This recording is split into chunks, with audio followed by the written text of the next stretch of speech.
आइए, सुनिए, देखिए, समझिए सनातन सत्य।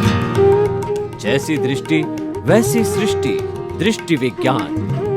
कुदरत, कुदरती रचना एवं कुदरत के कानून से शाश्वत सुख की प्राप्ति।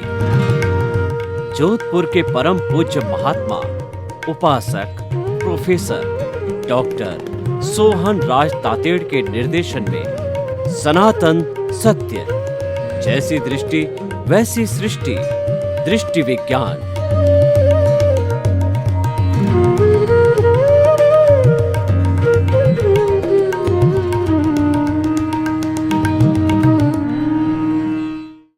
भाई और बहनों, मातृशक्ति को नमन।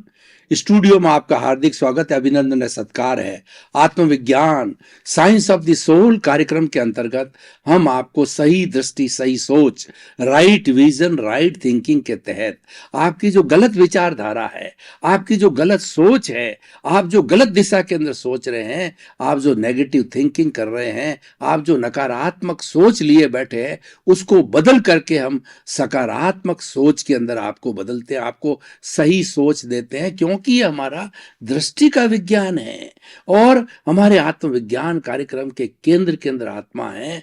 और जिस किसी भी विषय के अंदर केंद्र के अंदर आत्मा रहती है तो वह सब काम प्रामाणिक होते हैं, क्योंकि आत्मा है तो हम हैं और आत्मा नहीं है तो हम मात्र एक शव हैं, एक डेड बॉडी है और जो कि जलाने योग्य होता है। ये सारा हम कार्य जो है वो नए नए एपिसोड्स के माध्यम से करते हैं। तो आज का हमारा बहुत ही सुंदर विषय है, वो है मानव जीवन की सार्थकता। भाई और बहनों, ये विषय बहुत सुंदर है। जीवन किसे कहते हैं? जो कोई भी जीवित प्राणी जन्म लेता है और मृत्यु को प्राप्त करता है, उसके बीच के अंदर आयुष्य कर्म के अधीन वह जितना जीता है वह उसका जीवन कहलाता है। और हर व्यक्ति जो कि जीवित प्राणी है, जब तक कि मुक्ति को प्राप्त नहीं होता है वह जन्म लेता है। और 4 गति 84 लाख जीवा योनि के प्राणी सभी जन्मते हैं और अपने कर्मों के अनुरूप, अपने अपने आयुष्य कर्मों के अनुरूप जो है वह इस रंगमंच के ऊपर जो है अपना रोल अदा करके फिर चले जाते हैं। कहा भी गया है कि रंगमंच ये जगत है और कर्म खिलावन हार, और नाना रूप बनाए के और चेतन खेलन हार। आपने कठपुतली का जो है वो नृत्य देखा होगा। कठपुतली नाचती है जैसे कि जीवित प्राणी नाच रहा है, लेकिन वह नचाई जाती है, उसकी जो बागडोर है उसकी डोर किसी अन्य के हाथ में रहती है। उसी तरह से हर जीवित प्राणी, चाहे एक इंद्रिय का हो, द्वेंद्रिय हो, त्रिंद्रिय हो, चतुरेंद्रिय हो, पंचेंद्रिय हो, नरक गति हो, तिरिंज गति हो, मनुष्य गति हो और देव गति हो, मोक्ष में जाने के बाद में जीव वापस इस 4 गति 84 लाख जीव योनि के फेर में नहीं आता है। तो वो समस्त प्राणी जो है कर्मों के अधीन जीते हैं। कर्म जो है उसको अलग अलग तरह का नृत्य खिलाते हैं, अलग अलग तरह का रोल करवाते हैं, जैसे जैसे उनका उदय होता है, जैसे जैसे उनका प्रारब्ध होता है। तो आज का जो विषय है कि मानव जीवन की सार्थकता। देखिए, एक इंद्रिय से पंचेंद्रिय तक जितने भी प्राणी हैं, और नरक गति, तिर्यंच गति और देव गति, सब गतियों में से सर्वोत्कृष्ट गति है वो मनुष्य गति है। और मनुष्य जो है 5 इंद्रिय वाला है। मनुष्य एक ऐसा प्राणी है, मनुष्य गति एक ऐसी गति है जो कि फुली डेवलप्ड है। मनुष्य के 5 इंद्रियां डेवलप्ड होती है, मन डेवलप्ड होता है, बुद्धि डेवलप्ड होती है, चित्त डेवलप्ड होता है और उसका अहंकार भी डेवलप्ड होता है, जिसके कारण वह 7वीं नारकी में भी जा सकता है और वैमानिक देवलोक में भी जा सकता है। उस अहंकार का वो किस तरीके से उपयोग करता है उस पर निर्भर करता है। सारे डेवलपमेंट मनुष्य के जीवन में होता है। इसीलिए मनुष्य का जीवन एक होलिस्टिक जीवन है, ये सर्वश्रेष्ठ जीवन है। और कहा भी गया है कि मनुष्य जीवन बहुत दुर्लभ है। 4 बातें हमारी भारतीय संस्कृति के धार्मिक ग्रंथों में बहुत ही मुश्किल बताई जाती है। असंभव तो नहीं कहते हैं, लेकिन कठिनतम है। क्या है कि पहली मनुष्य तन का पाना, दूसरा है कि मनुष्य जीवन बदलने के बाद में ईश्वर में विश्वास होना, क्योंकि जो आत्मा है वही ईश्वर है, वही परमात्मा है। आत्मा में विश्वास होना। और तीसरा जो है कि ईश्वर की वाणी, जिन वाणी सुनने का उस व्यक्ति को अवसर मिलना। 7 अरब की जनसंख्या में आज बहुत से ऐसे मनुष्य है जिसको कि ईश्वर की वाणी, भगवत वाणी, जिन वाणी को सुनने का अवसर ही नहीं मिलता है। और चौथा है कि उस जिन वाणी में, उस भगवान की वाणी में श्रद्धा होना। श्रद्धा होने का मतलब आत्मा, कर्म, पुनर्जन्म, पुण्य, पाप, अच्छा बुरा, सबका विवेक होना और एक अच्छा इंसान बनना। ये सारी बातें बहुत दुर्लभ है, एक बात दुर्लभ है, और जिनको चारों ही बड़ी सुलभता से मिलती है वह जीवन धन्य है और वह जीवन सार्थक है। और ये कब होता है? जब व्यक्ति को सम्यक दर्शन मिलता है, जबकि व्यक्ति को सही दिशा मिलती है। और यही काम हमारा आत्मविज्ञान करता है। आत्मविज्ञान आपको सही दिशा देता है, आपको सम्यक दर्शन देता है, आपको पॉजिटिव थिंकिंग देता है, आपको सही रास्ता बताता है। और फिर चलना आपको पड़ेगा, क्योंकि अपने मरे बिना स्वर्ग नहीं मिलता है। मुझे स्वर्ग जाना है तो पहले मरना पड़ेगा, उसके बाद स्वर्ग मिलेगा, उसके पहले नहीं मिलता है। इसीलिए सब कुछ आपको ही करना पड़ेगा। भगवान महावीर ने कहा, अपना सच में से जा मैतिंग भूए सो कप्पे। तुम मेरे पीछे पीछे चलने से कुछ नहीं होगा, मेरे को मानने से कुछ नहीं होगा, मेरी भक्ति करने से कुछ नहीं होगा। मुझे जानो। जानने का अर्थ यह है कि जिस रास्ते से मैं अर्यंत बना, जिस रास्ते से मैंने मुक्ति को प्राप्त किया, जिस रास्ते से मैंने महावीर तन की पूरी सार्थकता को प्राप्त करके और मैं सिद्ध बुद्ध मुक्त बना, उस रास्ते पर आप चलो। और उस पर चलने से आपको कैसे चलेंगे? सबके साथ मैत्री करो, हर आत्मा को, हर जीवित प्राणी को आत्मतुलावत मानो, अपनी जैसी आत्मा मानो, उसको कष्ट न दो और कोई ऐसा कार्य न करो जो कि आपको पसंद नहीं हो, वो दूसरे के साथ में वैसा कार्य मत करो। तो हमारा जो मनुष्य जीवन है, जब सही दिशा के अंदर चलता है तो इसका बहुत बड़ा सदुपयोग हो सकता है, क्योंकि भीतर जो विराजमान प्रभु है, भीतर विराजमान जो हमारी आत्मा है, वही मुक्ति को जाती है। तो वह मुक्ति को कब जाती है और उसका अस्तित्व क्या है? हमारी आत्मा, हमारी सच्चिदानंद है। सत का मतलब विनाशी, चित्त का मतलब ज्ञान दर्शन वाला, और इसका जो लक्षण है वो आनंद लक्षण है। ये अनंत ज्ञान वाला है, ये अनंत दर्शन वाला है, ये अनंत शक्ति वाला है और अनंत सुख का धाम है। इसके सैकड़ों सैकड़ों हजारों हजारों गुण हैं, इसमें कोई अशुद्धि नहीं। मूल आत्मा एब्सोल्यूट प्योर है, 24 कैरेट का सोना है, और वही मुक्ति को जाती है, और उसी को प्राप्त करना ही जीवन की सार्थकता है। अब सवाल यह है कि जीवन की सार्थकता के लिए हम क्या करें, हम अपने जीवन को कैसे सार्थक बनाएं? तो कुछ आपको मैं 5 आज्ञा है उसके बारे में बताना चाहूंगा कि उसका आप पालन करते हैं तो 5 आज्ञा ही मोक्ष है, 5 आज्ञा ही राम है, 5 आज्ञा ही कृष्ण है, 5 आज्ञा ही मुक्ति है, 5 आज्ञा ही 24 तीर्थंकर है, और 5 आज्ञा ही सब कुछ है। और मुक्ति को जाने का सही सही सरल तरीका 5 आज्ञा है। 5 आज्ञा क्या है कि पहली जो आज्ञा है वो सम्यक दर्शन की है। जैन धर्म में कहा गया, सम्यक दर्शन ज्ञान चारित्राणी मोक्ष मार्ग। मोक्ष में जाने के ट्रिपल ज्वेल्स, 3 मार्ग बताए गए, वो है सम्यक दर्शन, सम्यक ज्ञान, सम्यक चारित्र, और चौथा मार्ग भी है सम्यक तप। तो इन 5 आज्ञाओं के अंदर हम सम्यक दर्शन, सम्यक ज्ञान, सम्यक चारित्र और सम्यक तप की जो है विवेचना करते करते आपको वह रास्ता बताएंगे कि आपका जीवन धन्य हो जाए, आपके जीवन की सार्थकता हो जाए। और हमारे ज्ञानी पुरुषों ने, दादा भगवान ने और अन्य ज्ञानियों ने जो कि मुक्ति को गए हैं, उन्होंने ये बताया है कि जो व्यक्ति इन 5 आज्ञा का पालन करता है उसको कुछ करना शेष नहीं है, और वह निश्चित रूप से श्रेष्ठ जो है अल्टीमेट मंजिल शाश्वत सत्य जो है वह केवल ज्ञान को प्राप्त करता है, और वह सनातन सुख को प्राप्त करता है। केवल ज्ञान प्राप्ति के बाद सनातन सुख होता है और वह व्यक्ति निश्चित रूप से सिद्ध, बुद्ध और मुक्त होगा। जो केवल ज्ञानी हो गया, जो हमारे ज्ञान की जो पराकाष्ठा है वह हमारा केवल ज्ञान है, उसको प्राप्त करने के बाद में कुछ भी प्राप्त करना शेष नहीं होता है।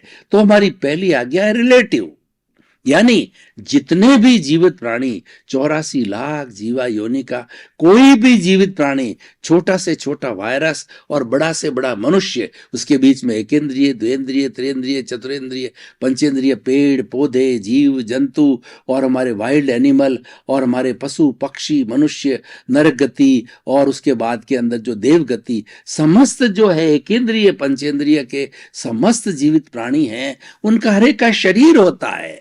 औदारिक और वैक्रिय दो तरह के शरीर होता है। तो उन शरीर को जो है वह रिलेटिव है।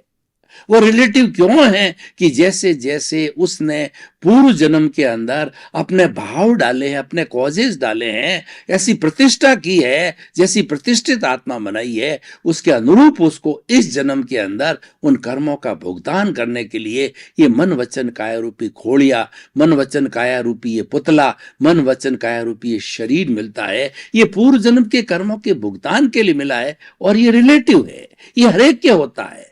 और ये सिर्फ जो मुक्त आत्माओं को छोड़ के ऐसा कोई प्राणी नहीं है जिसके की शरीर नहीं होता है।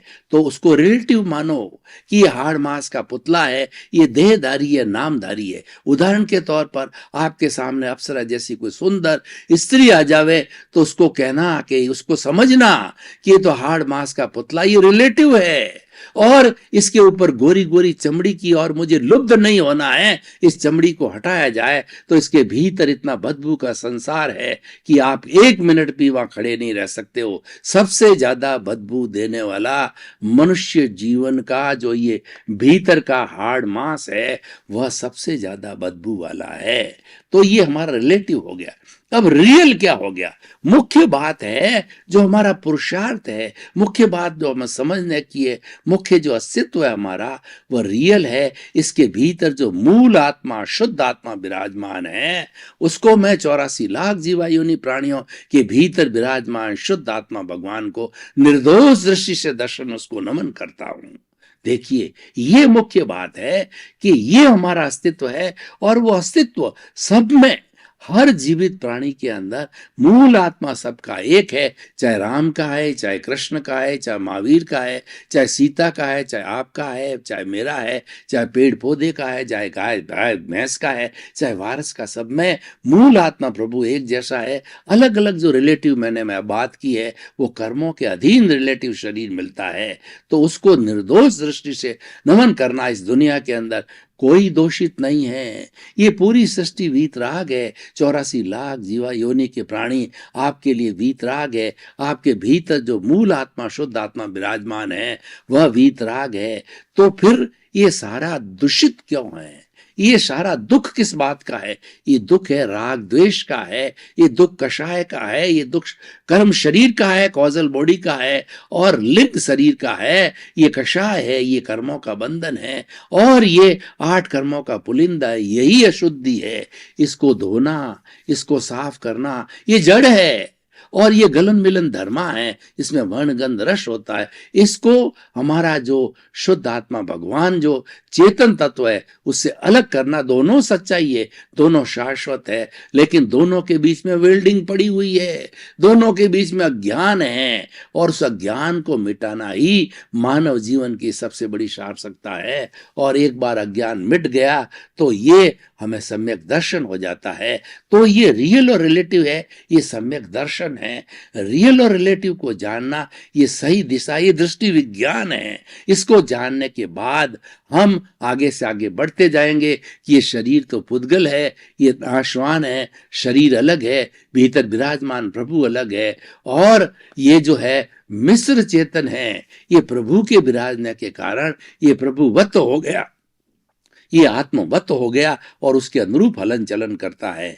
तो ये सम्यक दर्शन है। दूसरा, सम्यक ज्ञान की बात करें तो तीसरी जो आज्ञा है कि जगत नियंता व्यवस्थित शक्ति, इस संसार को चलाने वाली कौन है? वह शक्ति, व्यवस्थित शक्ति है, वह कुदरत है। और कुदरत की रचना, कुदरत के कानून के अंतर्गत सारी 84 लाख जीवा योनि प्राणी जो है जन्मते हैं और अपने कर्मों का भोग करते हैं, और उसके बाद के अंदर ये शरीर जब चला जाता है, मृत्यु हो जाती है, आयुष्य कर्म समाप्त हो जाता, तो उसके अंदर विलीन हो जाते हैं। तो मनुष्य अपने आप के अंदर केवल एक जो है संजोग है, केवल एक निमित्त है, और इस व्यवस्थित शक्ति सारे संजोग जुटाती है। जैसा जैसा किसी भी जो है आत्मा का कर्म बंधन का पुण्य और पाप और जैसा उदय भाव होता है, जैसा प्रारब्ध होता है, उसी के अनुरूप जो है वह संजोग जुटाती है और उस निमित्त को ला करके खड़ा कर देती है, जिसका कि आपस में लेन देन होता है। इसीलिए हमेशा अपने आप को अकर्ता मानो। मैं कर्ता हो ही नहीं सकता, कर्ता बनने की मेरी कोई योग्यता नहीं है। कर्ता तो व्यवस्थित शक्ति, साइंटिफिक सर्कमस्टेंशियल एविडेंसेज है, जिसको हम कुदरत कहते हैं। कर्ता तो कुदरत है, जो कि कुदरत की रचना और कुदरत के कानून के तहत कार्य करती है। अलग विषय है, इसको किसी समय हम अलग विवेचना करेंगे, लेकिन मैं कर्ता नहीं हूं। और मालिकी, जब मैं करता ही नहीं हूं तो मालिकी भाव समाप्त करो। ये शरीर मेरा नहीं है, मेरे साथ में जितना धन दौलत वैभव, मेरा जितना भी पद प्रतिष्ठा है, ये जितने भी मेरे साधन है, उस पर अपना मालिकाना ऑनरशिप, डूअरशिप और ऑनरशिप को समाप्त करो। अपने आप को डूअर मत मानो, अपने आप को ऑनर मत मानो, अपने आप को तो इस प्रकृति का दास मानो, इस प्रकृति का मात्र एक निमित्त मानो। बहुत से निमित्त इकट्ठे होते हैं, द्रव्य है, क्षेत्र है, काल और भाव है, काल स्वभाव कर्म पुरुषार्थ और नियति, इस तरीके से। और हमारे 6 द्रव्य है, वो भी सब द्विविध है। कौन कौन से है? जड़, चेतन, और दूसरा गति सहायक, स्थिति सहायक, मतलब टाइम, मोशन, रेस्ट, टाइम और स्पेस, ये अलग विषय है। ये सारे हमारे साधन हैं और ये प्रकृति से जुड़े हुए हैं। यही प्रकृति की रचना है और ये कुदरत के कानून के अंतर्गत कार्य करते हैं। ये प्योर साइंस है। तो इसीलिए अपने आप को owner, no doership, no ownership, ये तीसरा जो है वो हमारा हो गया कि कर्ता व्यवस्थित शक्ति है। चौथा है कि ये सम्यक ज्ञान है, और तीसरा है सम्यक चारित्र, कि हमारा कंडक्ट कैसे ऐसा बने। कंडक्ट के लिए कहा गया है कि if wealth is lost nothing is lost, if health is lost something is lost, and if the character is lost everything is lost. ये करेक्टर है, ये सम्यक चारित्र है। इस सम्यक चारित्र को हम कैसे बनाएं? फाइलों का संभावपूर्वक निपटारा करो। हमारा किसी से जो लेन देन है, और ये पूरा जीवन, जन्म से मृत्यु तक का पूरा जीवन, जिसकी हम मानव जीवन की सार्थकता की बात कहते हैं, तो ये हमारी पूर्व जन्म में जैसे जैसे हमने भाव कर्म डाले हैं, वो भाव कर्म इस जन्म के अंदर द्रव्य कर्म बन के आए हैं। 8 कर्म, ज्ञानावर्णीय, दर्शनावर्णीय, वेदनीय, मोहनीय, आयुष्य, नाम, गोत्र, अंतराय, और इनकी 148 प्रकृतियां हैं। ये हमारी द्रव्य कर्म के रूप में है। जैसे हमने कोहस डाले हैं, जैसे हमने कर्म बीज डाले हैं, वो हमको ये कर्म फल और कर्म परिणाम देने आए हैं। उससे हमें सुख दुख की अनुभूति हो रही है, और हमारे सामने वैसे निमित्त खड़े होंगे। कोई आपको सुख देने वाला आएगा, कोई आपको दुख देने वाला आएगा, कोई लंबे समय तक दुख देगा, कुछ थोड़े समय तक दुख देकर के चला जाएगा। क्योंकि कुदरत कहती है कि संयोग जुटाना मेरा काम है, लेकिन हर संयोग परमानेंट नहीं है। हर संयोग के साथ में वियोग जुड़ा हुआ है।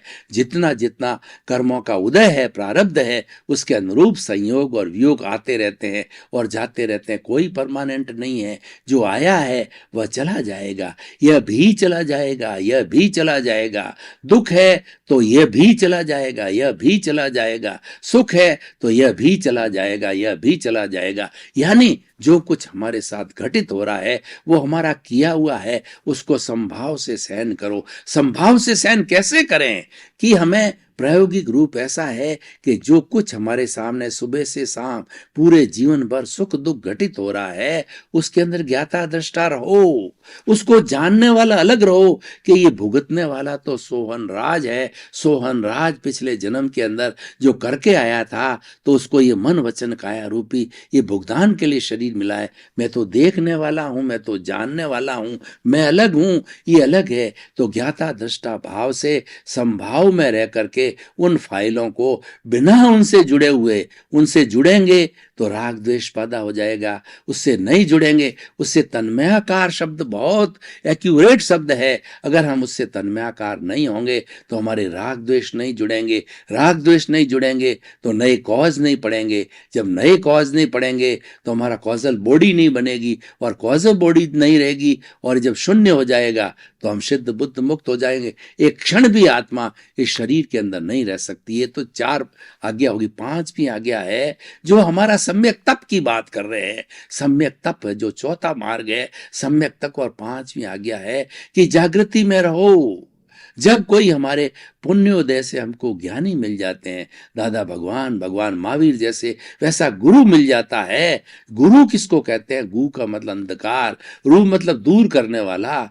गुरु वह व्यक्ति होता है जो अज्ञान रूपी अंधकार को दूर करता है। घना अंधेरा हो शताब्दियों का, और एक छोटा सा दिया जला दो तो वहां प्रकाश हो जाता है। तो हमारा जो ज्ञान है ये प्रकाश का प्रतीक है, और ये प्रकाश का दिया जलाने वाला है, वो हमारा गुरु होता है। ऐसा गुरु मिल जाए, ऐसा हमें ज्ञान दे, हमारा ज्ञान को हटा देवे, प्रकाश कर देवे, तो ज्ञान के हटते ही जो है हमारा तप चालू हो जाता। तप का मतलब जागृति में रहना, हर वक्त चेतन अवस्था में रहना। जब गुरु मिल जाता है, जब ज्ञानी मिल जाता है, हमको ज्ञान दे देता है, ज्ञान की प्रतिष्ठा हमारे में कर देता है, तो वो क्या करता है कि हमारा जो कषाय है, ये कषाय रूपी जो विष है, उस विष की तेली को वो सर्जन की तरह से निकाल करके शल्य चिकित्सा करके फेंक देता है, और हम संभाव की स्थिति में आ जाते हैं। हमको वो जो है प्रतीति करा देता है। उसके जो ही हमारे जो है वो जहर की थैली बाहर निकली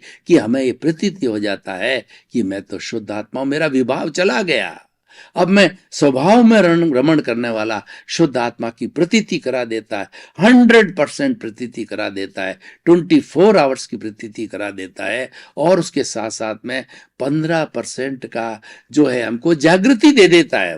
वो 3 चीजें एक साथ करता है ज्ञानी। ज्ञानी कौन होता है कि जैसे स्वामी विवेकानंद ने पूरा प्रयास किया कि मुझे गुरु मिले, और गुरु के लिए उन्होंने खूब तलाश की, लेकिन जब स्वामी पर रामकृष्ण परमहंस मिले तो रामकरम परमहंस को एक शिष्य मिल गया, और स्वामी विवेकानंद को गुरु मिल गया।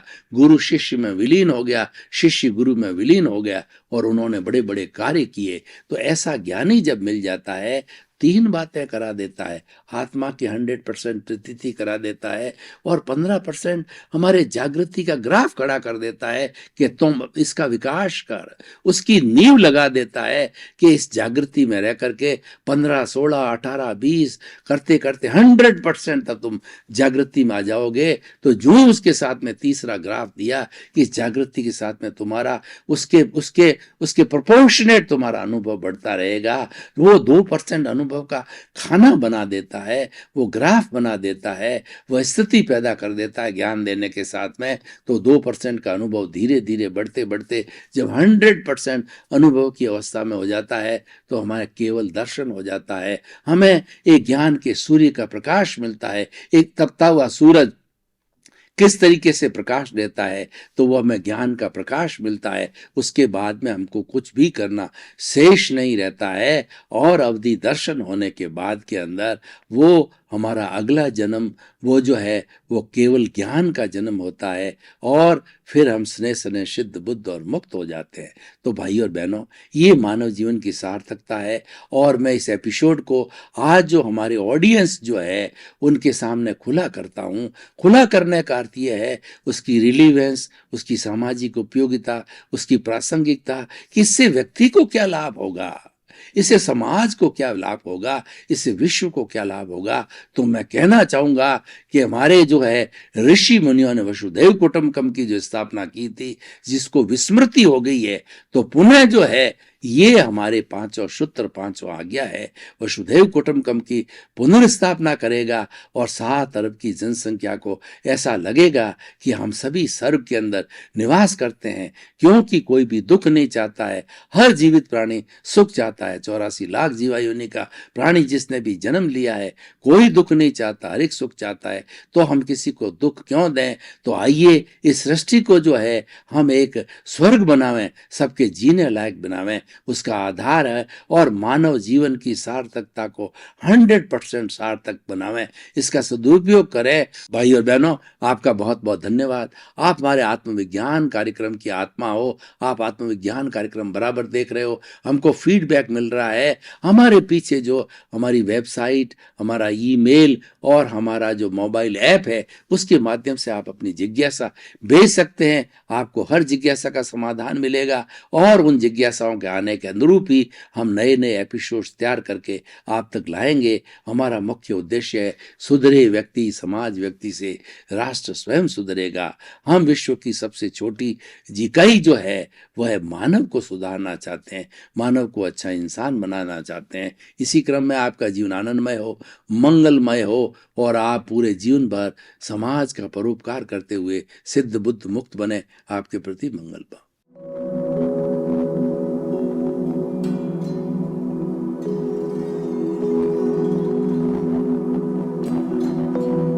एक ऐसा अंतर्राष्ट्रीय ख्याति प्राप्त मानव जो गुरु प्रेरणा से पिछले 20 वर्षों से वानप्रस्थ जीवन जीते हुए 24 घंटे मानवता की सेवा में संलग्न है। एक ऐसा मानव जो अभी राष्ट्रीय, अंतर्राष्ट्रीय टीवी चैनलों पर 7,500 एपिसोड के माध्यम से सनातन सत्य, आत्मविज्ञान एवं पुनरुत्थान व्यवहार एवं निश्चय जगत के जीवनोपयोगी विषयों पर हृदय स्पर्शी प्रवचन कर चुका है।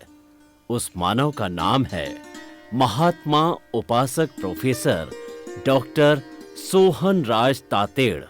प्रोफेसर तातेड़ द्वारा योग, दर्शन, शिक्षा विषयों पर रचित पीएचडी स्तर के 250 शोध ग्रंथ भारत के 100 प्रतिष्ठित विश्वविद्यालयों में शोधार्थी पढ़ रहे हैं तथा वे सभी शोध ग्रंथ वहां की सेंट्रल लाइब्रेरियों में उपलब्ध हैं। महात्मा सोहन राज ने अभी तक हजारों स्कूलों, कॉलेजों, विश्वविद्यालयों एवं संस्थाओं में सेमिनार, वर्कशॉप, कैंप लगाकर लाखों विद्यार्थियों को योग, दर्शन, शिक्षा का प्रशिक्षण देकर उन्हें सुसंस्कारित किया। डॉक्टर तातेड़ ने भारतीय संस्कृति उत्थान के 4000 से अधिक समसामयिक विषयों पर आर्टिकल लिखकर ऑनलाइन जर्नल, पत्रिकाओं, वेबसाइट्स पर प्रकाशित किया, जिसका उपयोग लाखों पाठक कर रहे हैं। उपासक तातेड़ के 5000 से अधिक आज का सुविचार, आज का शुभ संदेश, आज का मंगल भावना योग आदि चिंतन websites, Twitter, blogger, Facebook, YouTube माध्यमों से लाखों लोग अपना जीवन निर्माण कर रहे हैं। मानवता के मसीहा ऐसे महामानव महात्मा सोहन राज तातेड़ के प्रोफाइल को अभी तक विश्व के 20 लाख दर्शक यूट्यूब पर, 12 लाख गूगल पर एवं लाखों दर्शक फेसबुक, ब्लॉगर, ट्विटर और इंस्टाग्राम पर देख चुके हैं।